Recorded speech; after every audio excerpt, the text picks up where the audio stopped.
We just talked about what routing is. Let's go into a bit more detail about how Elasticsearch reads data. As you know, routing plays a key role in this, but there's more to it than that. I want to mention that what we'll cover in this lecture is related to reading a single document and not how search queries work. We'll cover that later in the course when the time is right. The very first thing that happens is that a given node receives the read request.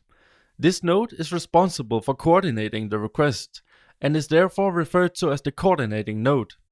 So what does this coordination involve? The first step is to figure out where the document we're looking for is stored.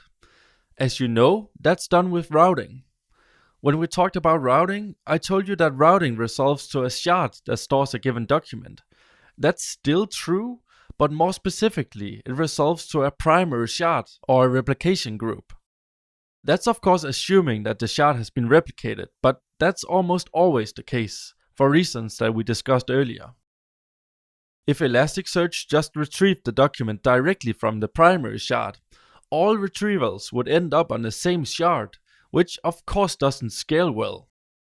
Instead, a shard is chosen from the replication group. Elasticsearch uses a technique called adaptive replica selection, or ARS, for this purpose. What ARS essentially does is to select the shard copy that is deemed to be the best. This is evaluated by a formula that takes a number of factors into account, but I won't get into that right now. We'll talk about ARS in more detail a bit later in the course. For now, just know that Elasticsearch tries to select the shard copy that it believes can yield the best performance.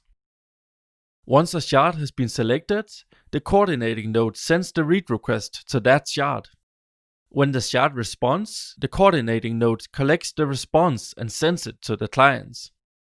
The client will typically be an application using one of the Elasticsearch SDKs, but it could also be Kibana or your development machine if you send requests from the command line. Now that you know how reading data works at a high level, let's move on to talking about how writing data works.